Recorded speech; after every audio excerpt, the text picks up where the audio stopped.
Macam saya ini banyak korban darah, curahan darah yang mengalir di atas dan rumah gedung itu.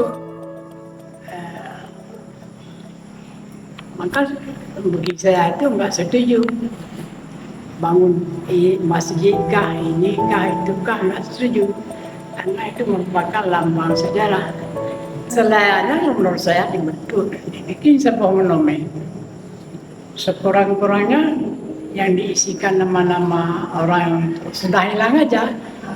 Orang yang sudah kemana dia buang itu tentu di papan monumen itu kan.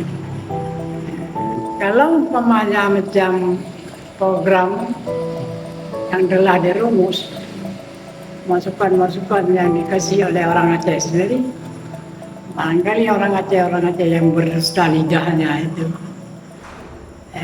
nggak tanggung jawab dengan apa yang telah terjadi di Maudong itu, mudah saja bikin rumus untuk kasih kepada Bapak Presiden Negara di sini, dan kita bikin satu masjid ataupun tempat pengajian. Apa nama masjid itu yang kita bangun? Masjid darah para korban Mogdong. Kalau terlebih daripada itu, di kampung Balayaran itu ada masjid 2. Itu apa masjid lagi yang layak pantas patutnya menurut saya? Itulah dibentuk sebuah museum.